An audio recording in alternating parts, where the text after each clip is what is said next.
Le 30 mars, Test Achat a lancé une plateforme pour permettre aux consommateurs de signaler des éventuelles arnaques auxquelles ils auraient été confrontés durant la période de crise sanitaire que nous vivons. Malheureusement, en 3 semaines, ils ont reçu plus de 200 signalements.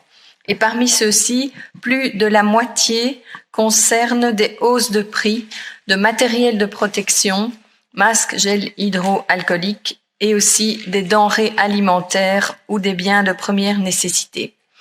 Ceci est évidemment très inquiétant de voir que certaines firmes, boutiques en ligne profitent de l'anxiété des consommateurs en cette période très difficile pour vendre des dispositifs médicaux et des équipements de protection à des prix excessifs. Vu qu'il s'agit apparemment de prix abusifs pour des produits stratégiques en période de crise sanitaire, les consommateurs sont confrontés à ce qu'on peut appeler des pratiques commerciales déloyales et inflationnistes.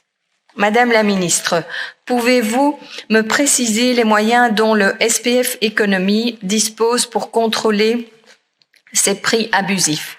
Y aurait-il déjà des statistiques sur l'évolution du marché pour ces produits?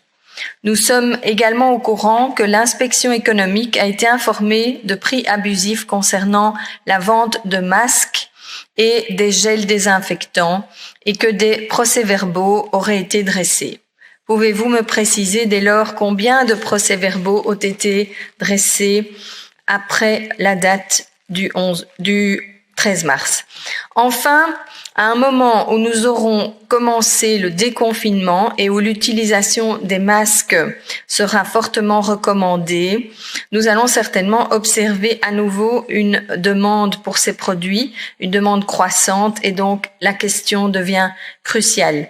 Que pouvez-vous faire, Madame la Ministre, pour limiter ces augmentations de prix d'équipements de protection, de produits stratégiques comme le gel hydroalcoolique, gel désinfectant, etc., afin d'éviter toute spéculation sur ce qui est devenu des biens de première nécessité? Je sais l'importance que vous accordez à la protection du consommateur. Une telle mesure apporterait une garantie supplémentaire et renforcée. On voit d'ailleurs que plusieurs autres États membres de l'Union européenne ont pris des mesures à ce sujet, comme par exemple l'Italie, l'Espagne et le Portugal. Je vous remercie, Madame la Ministre. Merci, Madame la Ministre. Effectivement, il faut jongler entre la possibilité d'approvisionnement et en même temps le fait que le citoyen ne doit pas être dans une situation où certains profiteraient de la crise pour augmenter les prix de manière exagérée. Mais donc, je retiens de votre réponse qu'il ne faut pas hésiter à leur donner l'information de continuer à signaler au SPF Economy les moindres difficultés.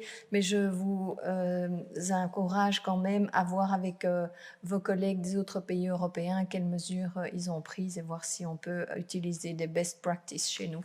Merci.